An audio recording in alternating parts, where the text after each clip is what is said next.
네, 그러면 이제 또 이어서 강의를 시작하도록 하겠습니다.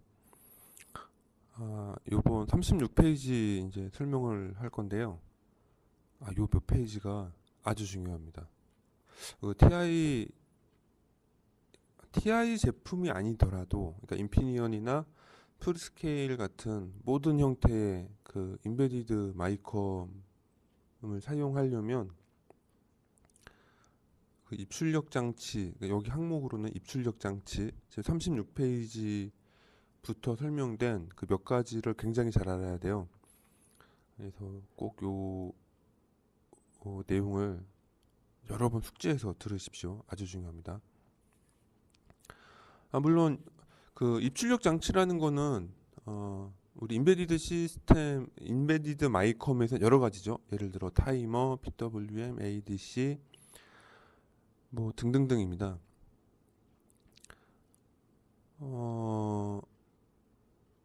여기 설명되어 있다시피 프로세서와 정보를 교환하는 장치, 디지털 신호 및 아날로그 신호를 포함한다. 프로세서와 달리 메모리 장치와 같이 디지털 신호인 어드레스 데이터 및 제어 신호를 통해서 연결된다. 우선은 세 번째가 중요한데, 우리가 CPU는 기억 장치를 억세스할 때 어드레스랑 제어 신호랑 데이터가 연결된다고 설명을 드렸잖아요. 근데 인베디드 모듈, 예를 들어 AD 컨버터, 타이머, PWM, DMA, QEP 등등등등 이런 인베디드 페리페럴들도 CPU 입장에서는 어딘가에 존재를 해야 돼요. 그죠? 그래서 그 존재하는 방법이 이제 그 뒷장에 설명되지만 메모리 맵에 따로 할당을 할 거냐 아니면 그 IO 맵에 따로 할당을 할 거냐, 지금까지는 크게 그 두 가지 정도로 나눠져 있습니다. 그래서 결과적으로 CPU 코어 입장에서는 기억 장치든 페리페럴 모듈이든 내가 걔를 제어하고 정보를 읽고 쓸고 하기 위해서는 어떤 주소 정보가 있거나 아니면 주소가 아니라면 이미 CPU 내부에 하드와이어드된, 그러니까 리스크 CPU 같은 경우 주소는 필요 없지만 무슨 선택을 할 수 있는 이미 내부에 정해진 그런 디코드 신호가 있어요. 그래서 그 개념이 되게 중요하다. 그래서 요 37페이지 세 번째 줄, 프로세서는 메모리 장치와 같이 입출력 장치도 디지털 신호인 어드레스 데이터 제어 신호가 필요하다라는 거죠.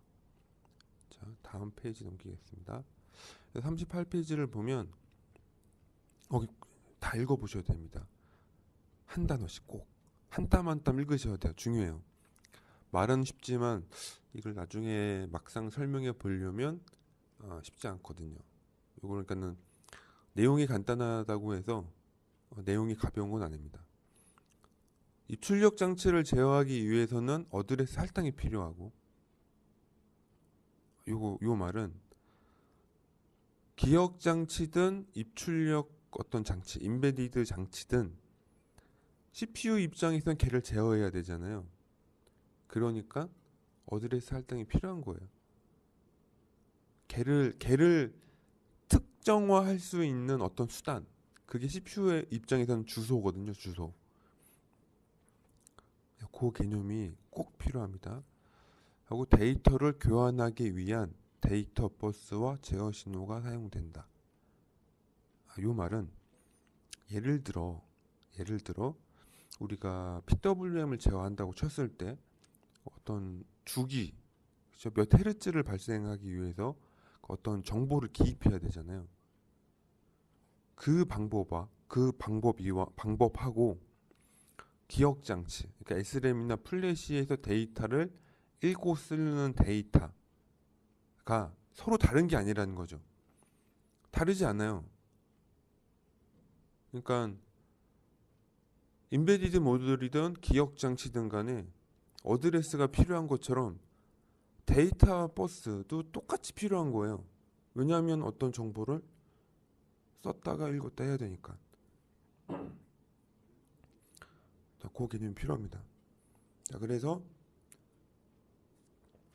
이런 I/O 장치들, 그는 인베디드 모듈, 우리가 지금 인베디드 마이컴 때문에 이걸 하니까 인베디드 모듈에 해당하는 것들이 내가 어떻게 할당할 것인가가 이제 약간의 그 종류가 있다는 거죠. 그래서 표준 I/O 맵 방식이라는 건 여기 설명에도 되어 있지만 그 전용 어드레스 공간이 할당되어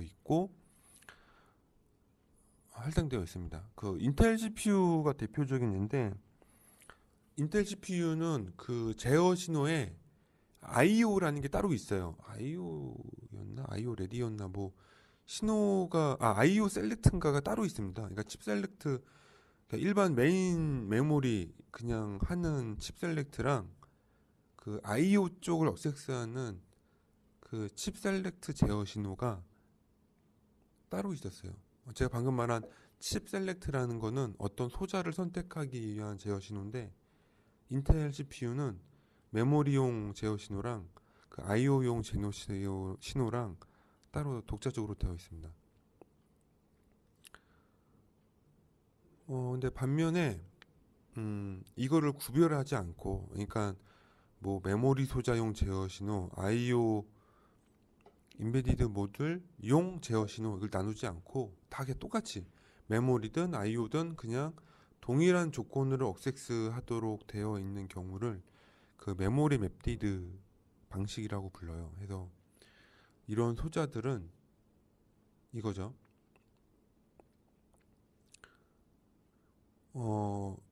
우리가 아까 예를 들어 4기가라고 치면, 그러니까 CPU 32비트가 어드레스 공간이 4기가거든요. 인텔 CPU는 4기가의 메인 CPU 메모리 공간이 있고 1메가의 IO 공간이 있고 약간 이런 식이거든요. 공간이 서로 독자적입니다. 근데 메모리 맵디드는 4기가 공간 중에서 예를 들어 3기가는 메모리가 연결되어 있고 1기가는 IO가 연결되어 있는 약간 이런 개념이에요. 그래서 이게 설명하고 나니까 별 차이가 없어 보이네. 여하튼간에 차이점은 그냥 일반 메모리와 메모리 공간과 IO 공간을 구별하는 제어 신호가 서로 독자적으로 나눠져 있으면 표준 IO 맵 방식. 표준을 빼고 여기 IO 맵드 방식이고, 제어 신호의 구분이 없으면, 그러니까 메모리를 억세스하든 IO를 억세스하든 동일한 제어 신호를 쓴다면 메모리 맵디드 방식이다 라는 거죠. 세 가지를 기억하셔야 됩니다. 메모리든 페리페럴 모듈이든 어드레스 데이터 버스 제어 신호는 필요하다. 근데 만약에 메모리와 IO, 즉 인베디드 모듈을 각각 구별해서 제어하는 제어 신호가 분리되어 있다면 IO 맵디드. 메모리든 페리페럴 모듈, 즉 입출력 IO든 제어 신호가 구별이 안 되어 있다면, 그러니까 동일한 제어 신호를 쓴다면 메모리 맵디드. 이렇게 숙지하시면 됩니다. 그래서 사실 인텔 CPU는 인비디드 타입이 나옵니다. 인텔 그 회사 그 홈페이지 가시면 우리가 쓰는 일반 80 계열 CPU도 메인스트림 CPU로도 쓰지만 인비디드 타입이 나오긴 나오거든요. 그렇지만 원래 목적이 그 인텔 CPU는 원래 큰 메인 대형 컴퓨터 시스템으로 개발된 거라서 그 메인 메모리와의 데이터 이 왔다 갔다 하는 게 되게 중요해요. 그래서 느린 IO가 메모리 공간에 배치가 되면 번거로운 거죠. 걔 조그만 영역 때문에 영향을 받으니까. 그래서 아예 분리된 구조로 되어 있고, 그거 외의 CPU들은 주로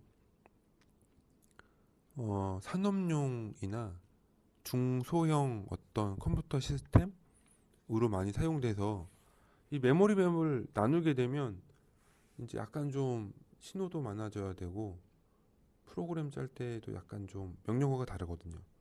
그러니까 메모리 쪽 억세스하는 명령어가 틀리고 IO를 또 억세스하는 명령어가 틀려요. 그래서 그러니까 이 명령어 늘어나거든요. 그러니까 그런 것 자체가 아예 구분이 없는 거죠.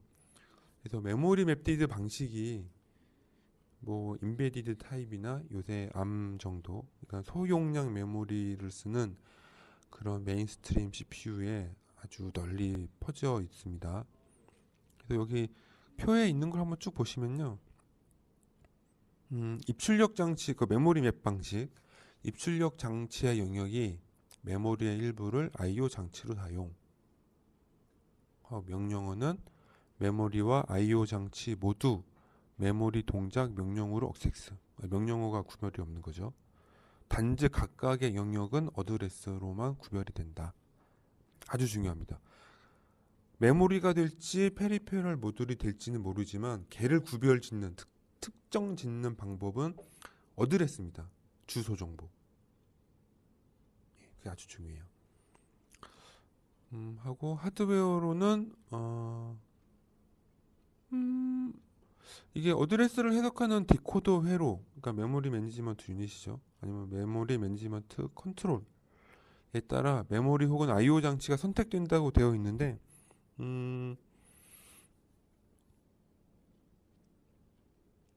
사용자한테는 보이지 않아요. 그러니까 하드웨어 장치가 이렇다는 거지 실제 인베디드 시스템을 다루는 사람한테는 이 부분이 보이지가 않습니다. 이거는 진짜 칩 제조 상에서나 보일까? 일단 뭐 그렇게 알아두시면 될 것 같고요. 구별 자체가 없어요. 그 나중에 28335 Ti4 28335를 보시면 메모리 웨이팅이나 레디를 제어할 수는 있는데 얘가 뭐 I/O 장치를 위해서인지 메모리 소자를 위해서인지는 구별이 전혀 할 수가 없습니다. 그냥 참고만 해두시면 될 것 같고요. 뭐 암코어는 다른지는 모르겠는데 여하튼간에 뭐 TI 인베디드 마이컴은 그런 거 없습니다. 하고 주의사항 I/O 영역은 넌 캐셔블로 설정해야 된다. 이게 암이라서 그런 거죠. 그러니까 아까 암 CPU에는 캐시가 있는데 그 I/O는 고정된 페리페럴 모듈이잖아요. 얼마나 자주 억세스를 하겠어요. 그러면 캐시에 걔네들 정보가 엄청 쌓일 거잖아요. 그럴 필요가 없는데 걔는. 그래서 I/O 영역은 넌 캐셔블로 설정이 된다. 아마 암 코어 프로그래밍 할 때 넌 캐셔블로 설정하는 뭔가 예약어가 있을 겁니다. 지금 TI 쪽 283 도면에는 그런 게 없는데 뭐 링크드 커맨드에 no load 뭐 이런 거 정도 나중에 그런 게 있습니다. 뭐 그 설명 따로 드리고 그다음에 I/O 영역 변수는 바이얼틸 타입으로 선언해야 된다. 휘발성이라는 거죠. 휘발성. 그렇죠. I/O 영역은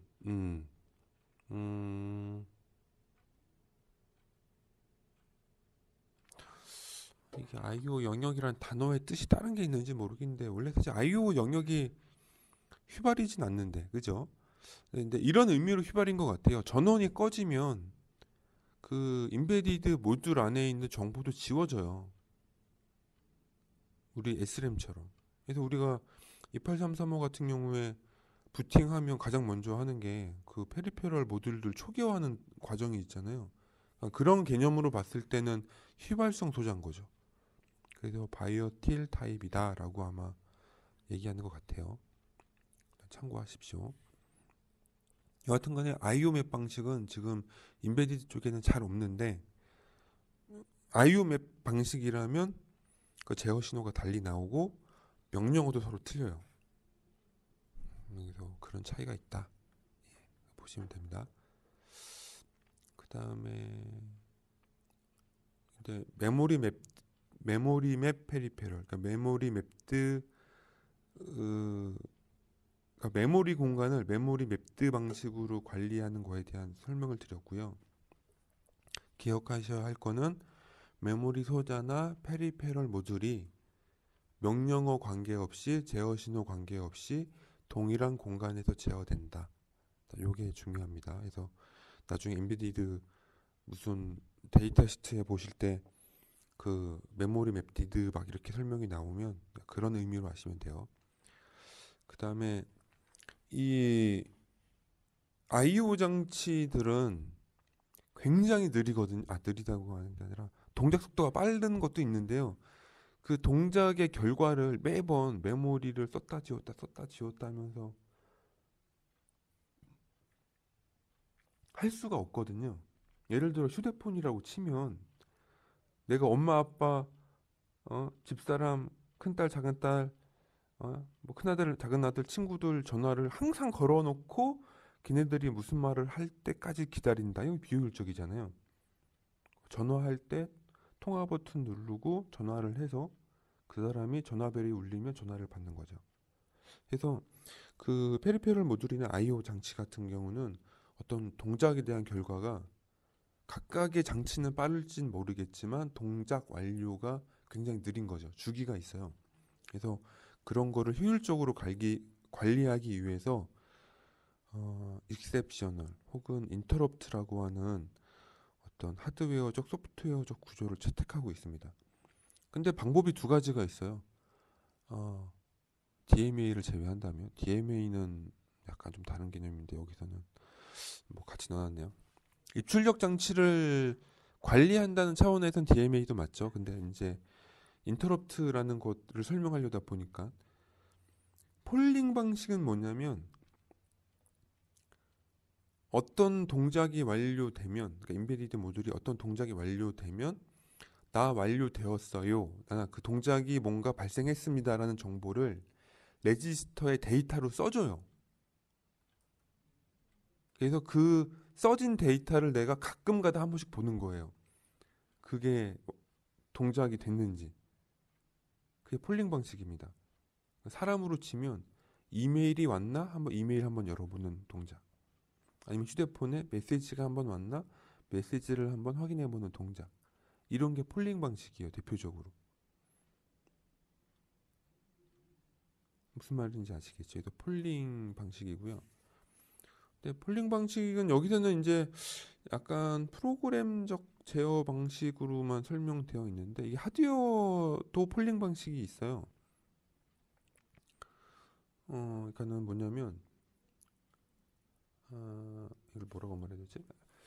그러니까 지금은 그러니까 이게 워낙 제조 기술이 좋아져서 폴링을 해야 할 그 페리페럴 모듈이 원칩 하나에 있잖아요. 근데 옛날에는 CPU랑 그런 페리페럴 소자들이 주변에 따로 있어서 이렇게 폴링 정보가 오거든요. 이렇게. 근데 그 연결해야 할 장치들이 엄청 많은 경우면 그 모든 장치로부터 신호를 받을 수가 없으니까 신호들을 직렬로 쭉 연결해서 한 개의 신호를 받습니다. 대표로. 그럼 그 신호가 들어오면 CPU는 각각의 장치를 다 내부 정보를 읽어봐서 그 이벤트가 발생한 걔를 찾는 거예요. 이해하셨죠? 그런 게 폴링 방식입니다. 원래 원초적인 의미로. 그래서 그죠, 이거죠. 한 프로그램이나 장치에서 다른 프로그램이나 장치들이 어떤 상태에 있는지를 지속적으로 검사하는 전송 제어 방식. 근데 지속이란 의미가 매 클럭마다가 아니라 어쩌다가 한 번. 이란 뜻이죠. 음, 입출력 장치의 접속 여부 및 데이터 전송의 요청과 종료로 검사한다. 그래서 폴링 방식이라는 게 소프트웨어적인 폴링 방식도 있고 하드웨어적인 폴링 방식도 있어요. 여기서 설명된 건 하드웨어 방식에 대한 의미고요. 우리 인베디드 마이컴에서 28335 같은 경우에 보통 플래그 비트가 있어요. 레지스터 중에 보면 무슨 스테이터스 플래그 뭐 이렇게 있는데 걔네들이 보통 소프트웨어 방식의 폴링이죠. 그 폴링 방식이 있다라는 거를 좀 이해하시는 게 좋고요. 인터럽트는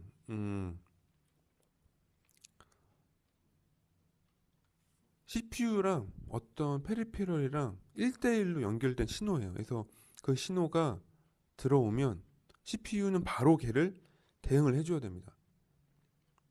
휴대폰이라고 치면 휴대폰에 벨이 울리면 바로 받아야 되는 거죠. 가서 바로 통화 버튼 누르고 네 누구시죠? 라고 이렇게 바로 동작을 해줘야 돼요. 그래서 그런 게 폴링이랑 인터럽트랑 좀 틀리죠. 그래서 그 인터럽트는 좀 더 리얼타임 개념이 있는 거예요. 어떻게 보면은 여기 설명을 보시면 프로세서는 일련의 처리를 수행하고 주변 장치에서 입출력 처리 동작이 필요한 경우 프로세스에서 진행 중이던 명령을 멈추고 새로운 동작을 한다. 요 차이가 있는 거네요. 뭐냐면 앞서 설명한 폴링은 CPU가 동작하다가 가끔 그걸 해보는 거예요. 동시에. 그러니까 이건 이거죠.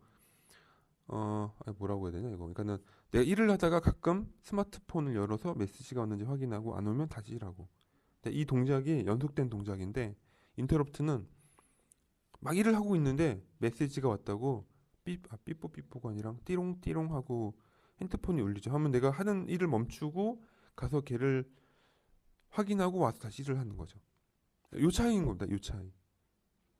그러니까 폴링은 내가 일을 하다가 메시지를 볼까? 메시지 보고 다시 와서 일을 하는 거라면 인터럽트는 일을 하다가 나는 전혀 스마트폰을 볼 생각이 없었는데 메시지를 강제로 보는 거죠. 시끄러워서. 그래서 다시 걔를 확인하고 와서 일을 하는 그 얘기를 설명하고 있어요. 그래서 인터럽트라는 건 내가 원래 어떤 CPU가 어떤 인스트럭션을 계속 실행하고 있는데 돌발적인 상황이 발생해서 인터럽트 신호가 들어와서 잠깐 일을 거기서 스탑시키고 그 인터럽트를 처리하는 그 인터럽트 신호를 발생한 임베디드 모듈 I/O 장치를 어떤 동작을 해줘야 되는 거죠. 동작을 해주고 그게 완료가 되면 다시 복귀를 해서 원래 처리하던 인스트럭션을 실행을 하는 거죠. 옆에 또 아래에 좋은 말 있네요. 왜 이런 게 필요한가? 코어가 하나든 두 개든 관계없어요. 하나의 CPU가 처리하는 인스트럭션은 물론 캐시나 뭐 파이프라인 같은 속도 향상적인 구조가 있긴 하지만 여하튼간에 프로세서는 한 번에 한 가지 명령어밖에 안 돼요. 그러니까 아까 있었잖아요. 파이프라인조차도 동일한 주소에 쓰기와 읽기를 동시에 못합니다. 그러니까 안 되는 거예요. 단지 빠르게 실행이 되는 거지.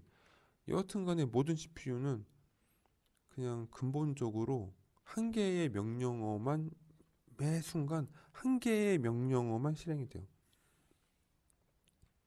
단, 이 과정이 엄청나게 빠른 속도로 실행이 되다 보니 사람이 외부에서 인지할 때는 굉장히 동시적으로 일이 처리되는 것처럼 보이는 거죠. 그래서 이제 인터럽트를 이용하면 멀티태스킹을 지원할 수 있다. 인터럽트 종류인데요. 메인스트림 CPU는 이제 운영 체제를 보통 감안하기 때문에 그 내부에 그 타이머 같은 게 굉장히 많거든요. 그래서 매 일정 시간마다 어떤 프로그램 상태를 체크합니다. 계속. 그래서 멀티태스킹을 지원을 하는 거죠. 나중에 이제 그 실시간 운영 체제 가면은 이제 본지가 좀 자료를 좀 다시 봐야 되는데 뭐 세마포 아니면 큐 이런 데이터 통신용 어떤 이거 뭐라고 하죠? 데이터 구조가 있어요. 그래서 어떤 코드에서 뭐 세마포에다 뭐 약간 정보를 넣어놓으면 다음번 멀티태스킹 프로그램이 그 세마포를 읽어서 어떤 정보가 온다? 정보가 있는 걸 확인한다 하면은 실행을 하는. 실제 하드웨어에 존재하지 않는데 멀티태스킹이 지우가는 CPU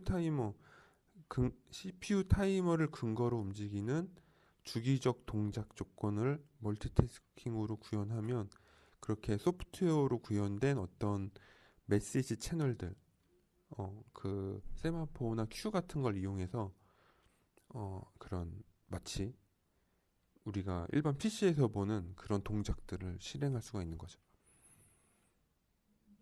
뭐 아래는 같은 말인데 모든 작업이 동시에 수행되는 것처럼 보인다. 결과론적으로 그렇습니다. 하고 이제 폴링이나 인터럽트 말고 좀 약간 비슷한 개념으로 익셉션이라는 개념이 있어요. 예외 처리라는 게 있는데 인터럽트입니다. 이것도 인터럽트인데 굉장히 우선순위가 높은 인터럽트예요. 대표적으로 리셋 버튼. 우리가 컴퓨터에도 리셋 누르잖아요. 지금 제가 알고 있는 컴퓨터 중에서 리셋 버튼 누르면은 초기화 안 되는 게 없잖아요. 다 꺼지잖아요, 한번. 그죠? 그게 파워를 껐다 켜는 게 아니라 CPU에 리셋을 겁니다. 완전 초기화를 하세요라는 하드웨어적 명령을 준 거거든요. 그게 대표적인 그 프라이어리티가 굉장히 높은, 우선순위가 높은 인터럽트죠. 익셉션이고, 아니면 잘못된 명령어 처리라든가 시스템적으로 발생한 오동작 처리하는 어떤 인터럽트들도 익셉션, 예외 처리죠. 혹시 이제 인베디드 쪽을 처음 하신다면 그 시큐리티란다. 세이프티 관련된 MCU에 보시면 이런 예외 처리가 굉장히 많아요. 인터럽트긴 한데 돌발 상황에 대한 뭐 예를 들어 뭐 전원이 이상하다라든가 잘못된 명령어라든가 0으로 나누는 어떤 명령어가 됐다든가 그 0 디바이트가 대표적으로 익셉션 처리예요. 0으로 나눌 수가 없거든요. 그 마이컴은 실수 연산이나 이런 게 정수 연산도 0 나누는 건 안 돼요. 에러입니다, 에러. 그래서 그런 거 익셉션 처리인데 그런 익셉션이라는 개념도 비슷하게 빠져 있긴 한데 그것도 인터럽트다. 근데 단 좀 예외적 처리를 하는 경우에는 익셉션이라고 부른다. 하고 DMA는 폴링이나 인터럽트는 아니고요. 그러니까는 그 입출력 장치 자원 관리 때문에 있는 것 같아요. 보통은 CPU가 기억 장치, 그러니까 메모리랑 계속 데이터를 주고받다 받는데 예를 들어 대표적으로 오디오 같은 거, 그러니까 AD 컨버터로 하는 경우 어떤 음성 데이터를 계속 뿌려야 되잖아요, 그죠? 그러면은 CPU가 메모리에서 데이터를 읽어서 DA 컨버터로 데이터를 뿌려야 됩니다. 그래야지만 오디오로 데이터가 나가니까. 근데 오디오라는 건 연속된 신호를 발생해야 되잖아요. 그럼 CPU가 계속 데이터를 읽어서 DA나 오디오 코덱 IC로 데이터를 뿌려야 돼요. 그죠? 그럼 뭐냐면 손쉽게 얘기해서 그냥 메모리에서 DA 컨버터로 데이터를 바로 이동시키면 좋잖아요. CPU는 다른 일하고. 이런 거가 되게 많다 보니까 DMA가 필요해진 거예요. 지금은 PC 장치에 그 이제 우리가 VGA 그 그래픽 처리 유닛이 따로 있기 때문에 이제 이런 개념이 약화되긴 했지만 초기에 어떤 그 PC CPU는 화면에 뿌리는 데이터를 다 CPU가 처리했거든요. 대용량 데이터를 화면에 뿌려야 됐어요. 일정하게 계속. 이런 경우라면은 그 데이터를 화면으로 뿌리는 어떤 동작을 전담해주는 어떤 소자가 있으면 좋거든요. 그런 어떤 메모리 관리 시스템이 있으면 CPU가 일일이 개입 안 해도 되니까.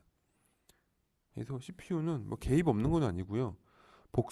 복사해야 할 그 기억 장치의 주소와 데이터의 크기, 그리고 그거를 기입을 할 I/O 장치의 번지와 뭐 버퍼의 크기 뭐 이런 거 몇 가지 설정해 주는 게 있습니다. 그래서 그 설정해 주면 CPU가 스타트하면 DMA 컨트롤러가 그 기억 장치에서 여기 인베디드 모듈 I/O 장치로 데이터를 계속 옮기는 거죠.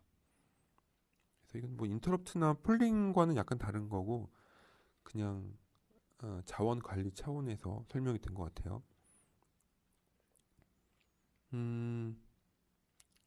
정말 메인스트림을 설명하고 있네요.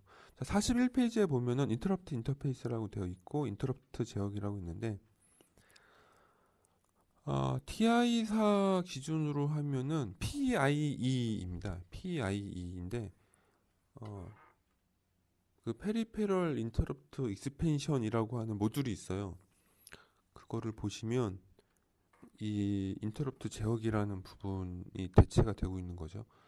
원래는 그 인텔 CPU는 예전에 지금은 다 통합되어 있지만 CPU 코어가 따로 있고 제어 장치가 따로 있었고 인터럽트 컨트롤러가 따로 있었어요, 외부에. 그래서 이제 요 41페이지에 있는 이런 형태의 그림이 설명이 되는 거죠. 근데 지금은 암이라고 하더라도 요 부분이 거의 암 쪽에 있거나 아예 이 장치들 자체가 다 이 CPU 쪽에 포함되어 있어서 이게 이렇게 도식적으로 보이지는 않습니다, 사실은. 실제 TI 28335 같은 경우도 인터럽트 컨트롤러라고 부르지 않아요. 그냥 아예 제어 장치예요, CPU에. 일단 그런 개념이고요. 근데 이게 좀 중요한 게 이 프로세서가 중요해서요. 그 외부 페리페럴 모듈에서 어떤 인터럽트 요청이 발생이 됩니다. 그러면 우선 두 가지가 있어요. 인터럽트를 쓸지 안 쓸지를 우선 내가 설정해주는 마스크 레지스터가 있습니다. 혹은 인터럽트 이네이블 디세이블 레지스터.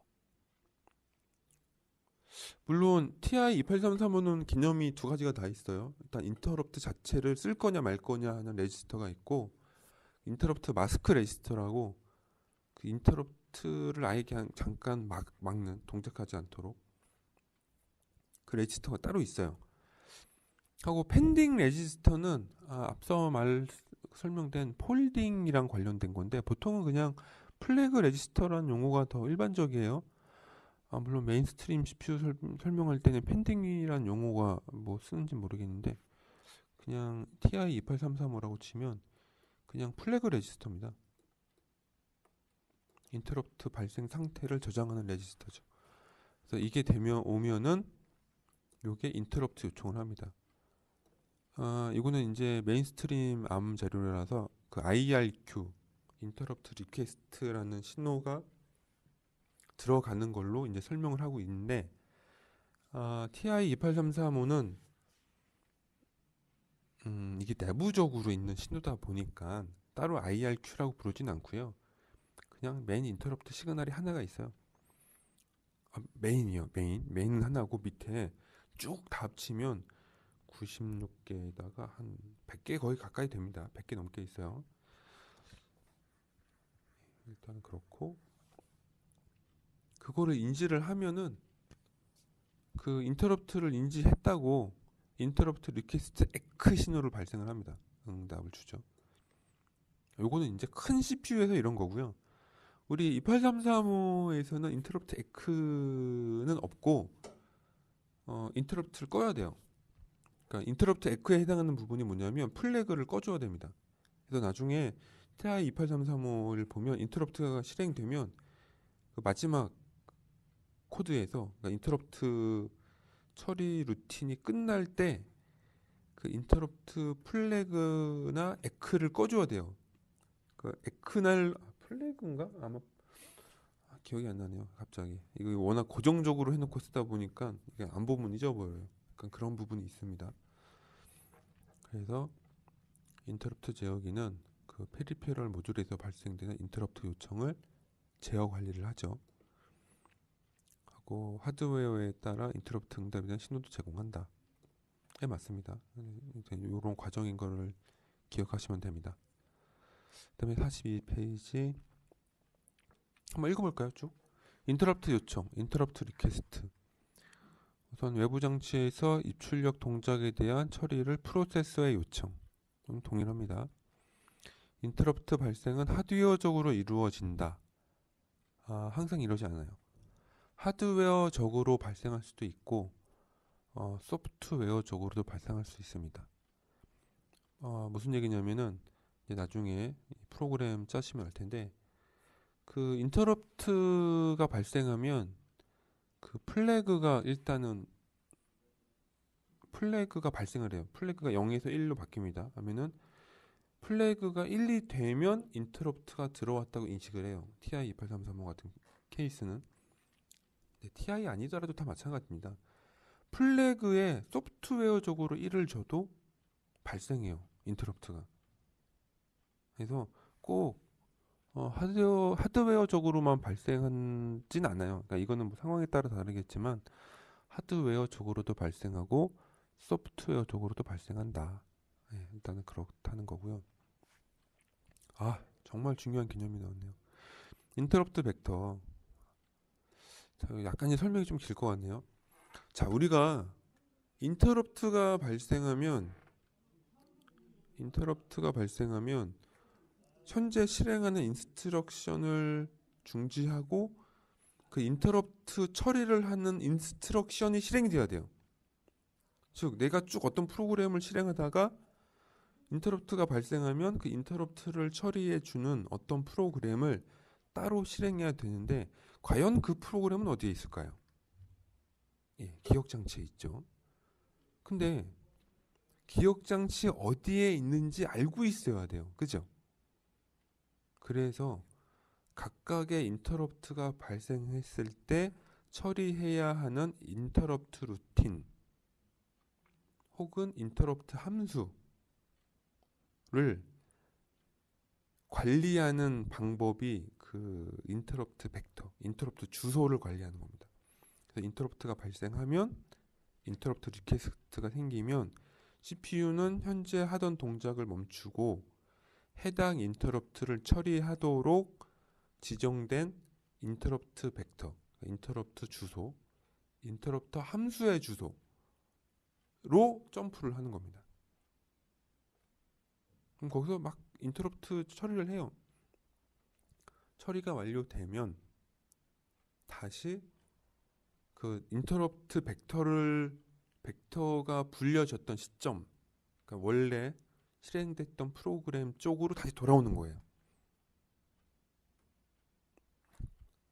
여기 밑에 보시면 인터럽트 벡터는 인터럽트 서비스 루틴, 인터럽트 서비스 함수를 처리하기 위한 명령 또는 위치가 저장된 메모리 공간의 주소죠, 주소. 예, 주소입니다. 그리고 인터럽트 요청에 따라 프로세서는 정해진 절차에 의해서 발생된 인터럽트 처리 여부를 결정. 이건 뭔 얘기냐면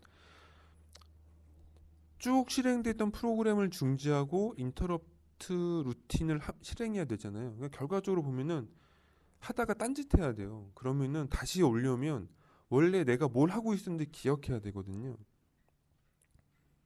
그러니까 내가 원래 뭘 하고 있었는지를 따로 어디다 저장해 놓고 딴짓해야 되는 거예요.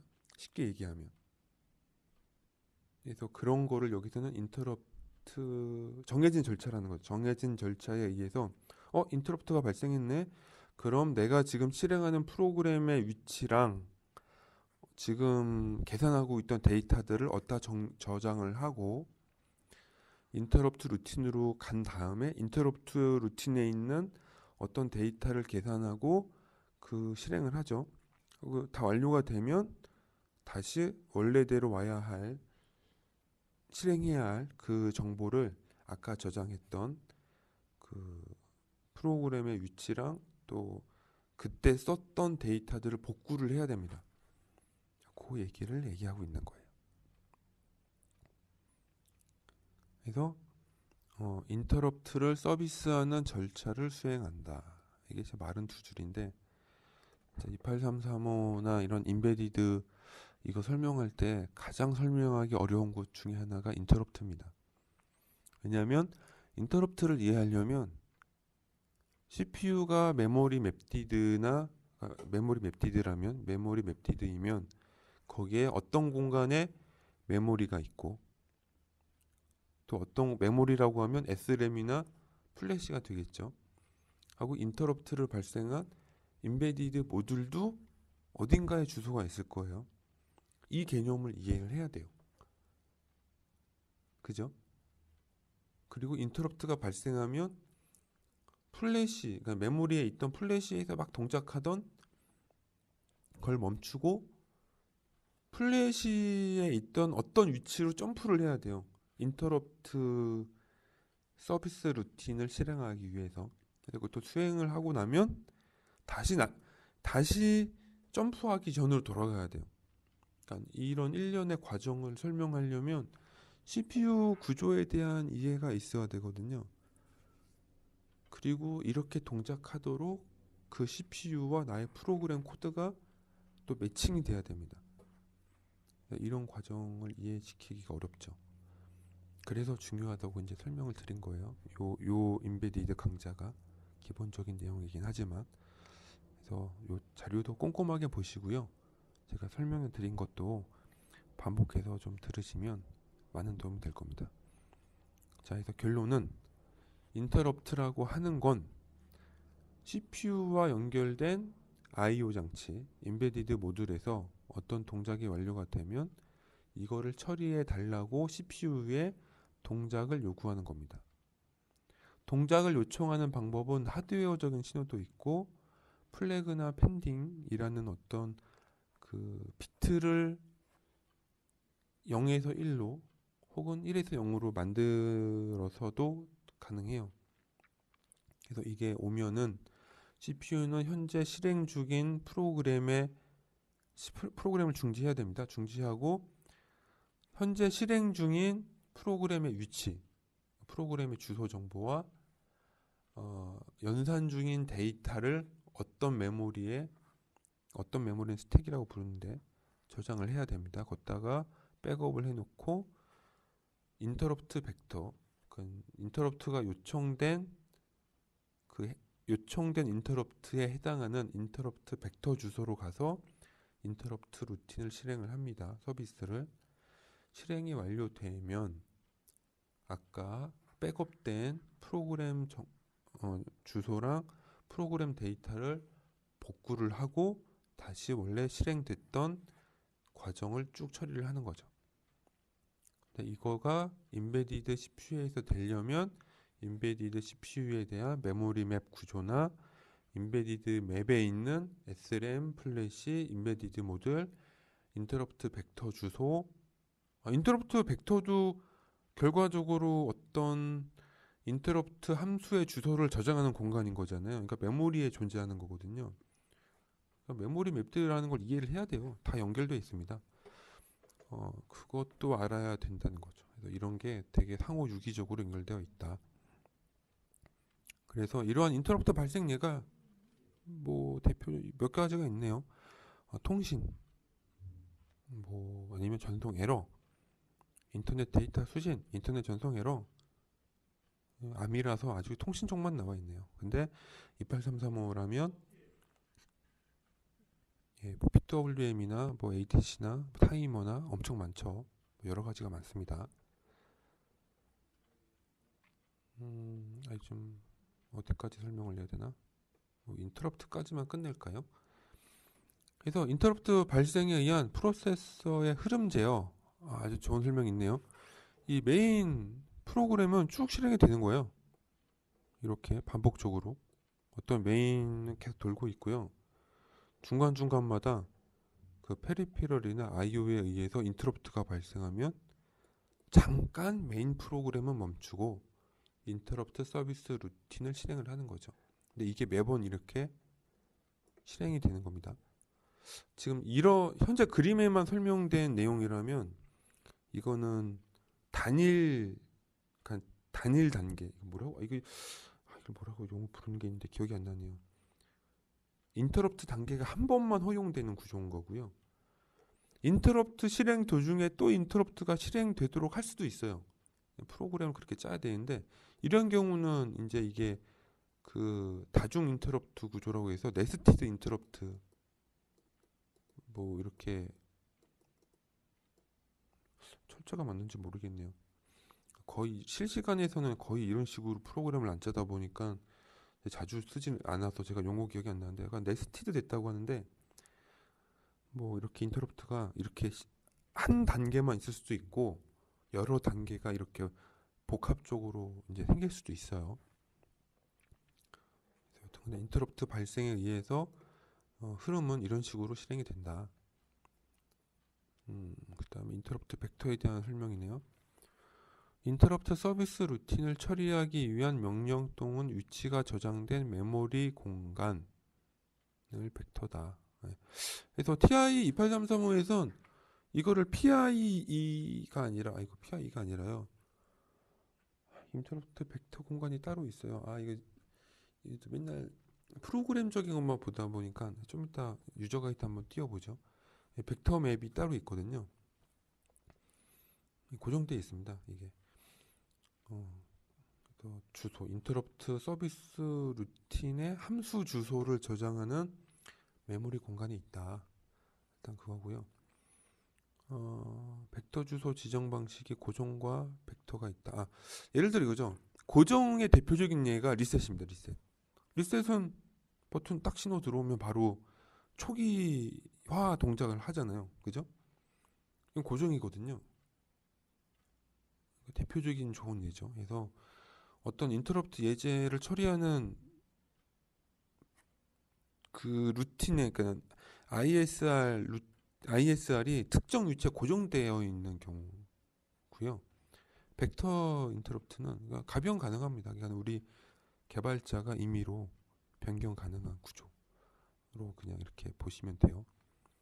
이걸 픽스드 인터럽트, 벡터드 인터럽트라고 부르는군요. 또 저도 이제 이 용어는 이렇게 용어를 표기하는 처음 알았네요. 일단 참고하시면 될 것 같습니다. 음, 이거 DMA까지 할까요? 이거 목차니까.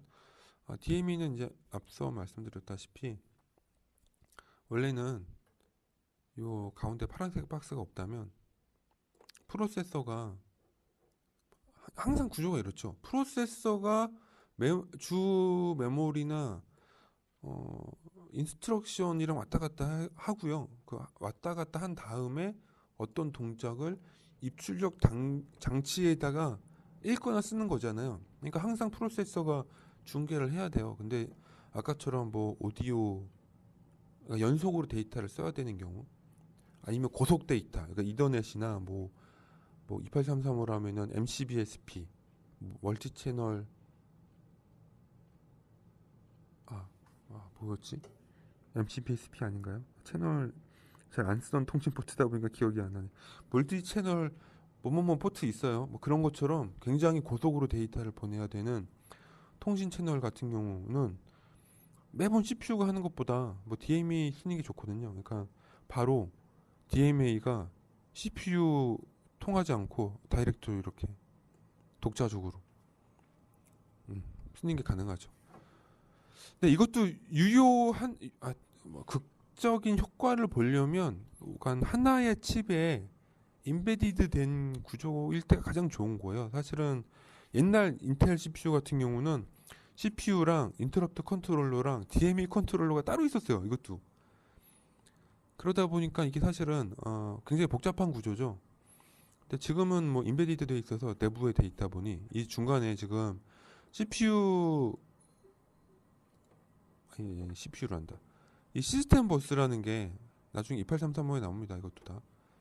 어드레스나 데이터 버스가 있거든요. 이게 내부 칩 안에서 굉장히 짧은 피지컬 디멘전이 굉장히 작기 때문에 엄청난 효율이 나는 거죠. 굉장히 작은 공간에서 프로세서랑 DMA 제어기랑 메모리랑 입출력 장치가 이렇게 있기 때문에 굉장히 고속으로 데이터를 처리할 수가 있죠. 우선은 뭐 여기까지 오늘 설명드리고요. 오늘 중요한 거 사실 많이 했습니다. 아까 메모리 맵드 관련된 내용이랑 인터럽트 관련된 내용. 혹시 이걸 따로 공부하신 적이 없다면 꼭 참고하셔서 한번 인터넷 자료도 좀 찾아보시고요.